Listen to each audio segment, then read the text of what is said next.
Selanjutnya itu ada SFAC nomor 6 yang membahas mengenai elemen-elemen laporan keuangan perusahaan. Dalam SFAC nomor 6 itu terdapat 10 elemen laporan keuangan yang digunakan untuk mengukur kinerja dan posisi keuangan entitas ekonomi.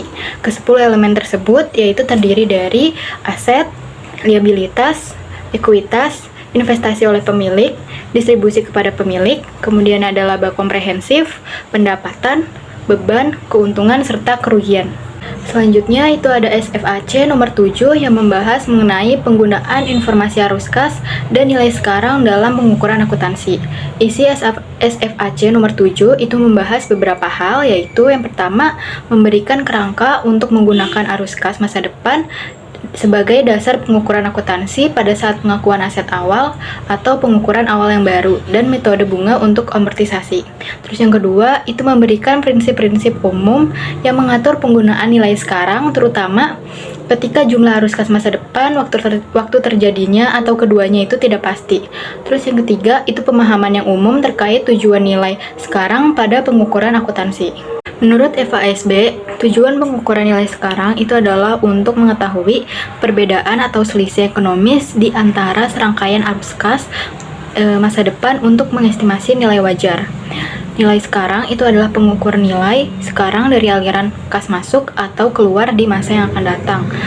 Sedangkan nilai wajar menurut IFRS 13 itu adalah harga yang akan diterima untuk menjual aset, yang akan diterima untuk menjual suatu aset, atau harga yang akan dibayar untuk mengalihkan suatu liabilitas dalam transaksi teratur antara pelaku pasar pada tanggal pengukuran. Pengukuran yang didasarkan pada arus kas yang tidak terdiskonto itu akan menyebabkan masing-masing aset tersebut dicatat dengan nilai yang sama. Oleh karena itu, aset-aset tersebut secara ekonomis berbeda. Nilai sekarang yang diharapkan itu juga akan berbeda. Nilai sekarang dapat mengetahui perbedaan ekonomis di antara aliran kas jika memenuhi unsur-unsur berikut. Yang pertama, suatu estimasi arus kas di masa depan. Terus yang kedua, perkiraan terkait variasi dalam waktu terjadinya arus kas tersebut. Terus terdapat unsur nilai waktu uang yang ditunjukkan oleh suku bunga yang bebas resiko. Terus yang keempat, terdapat harga yang harus ditanggung karena ketidakpastian. Dan yang kelima, itu terdapat faktor lain yang terkadang tidak dapat didefinisikan, termasuk kondisi tidak likuid dan ketidaksempurnaan pasar. Kemudian terdapat dua pendekatan untuk nilai sekarang, yaitu pertama, ada konvensional.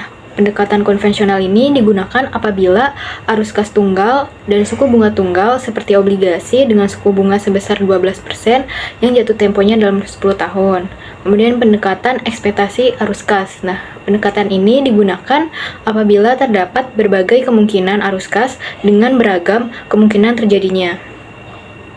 Tujuan dari menghitung nilai sekarang dari pembayaran liabilitas di masa datang itu adalah untuk memperkirakan nilai aset yang dibutuhkan saat ini untuk menyelesaikan liabilitas dengan para pemegang obligasi.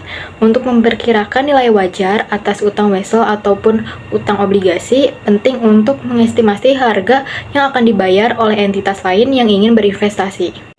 Saat ini, model nilai sekarang telah digunakan secara luas di bidang ekonomi dan telah memberikan dampak yang besar di bidang akuntansi juga. Misalnya, dalam kondisi ideal, dengan arus kas masa depan perusahaan dan tingkat suku bunga itu diketahui secara pasti mungkin terjadi jika nilai pasar itu akan sama dengan nilai sekarang dari aset di masa depan.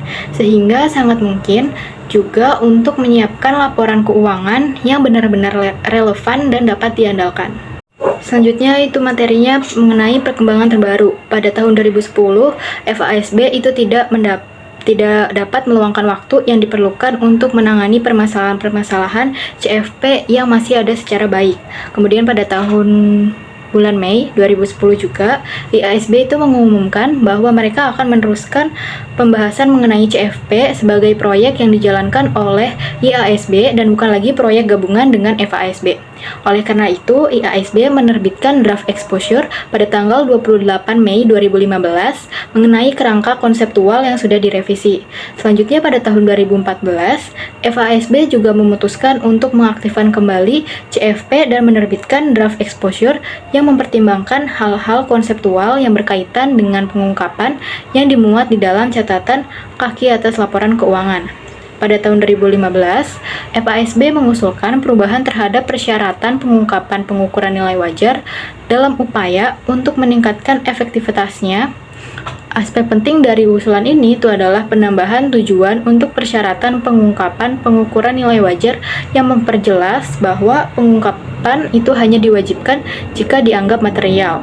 Kemudian pada 26 Januari 2016, FASB mengeluarkan 2 Accounting Standards Update untuk memperbaiki pelaporan keuangan serta pengungkapan dana pensiun dan imbalan pasca pensiun lainnya. Materi selanjutnya itu mengenai standar akuntansi berbasis prinsip versus berbasis aturan. Selama awal tahun 2000-an, yang menjadi perhatian utama adalah semakin meningkatnya kompleksitas standar-standar FASB dan pengembangan standar akuntansi berbasis aturan.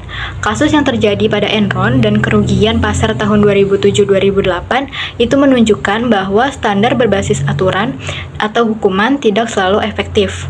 Mantan Ketua SEC itu menyatakan bahwa pengembangan standar-standar akuntansi berbasis aturan telah menyebabkan adanya penerapan teknik-teknik perekayasaan keuangan yang dirancang hanya untuk mencapai tujuan akuntansi, bukan untuk mencapai tujuan ekonomi.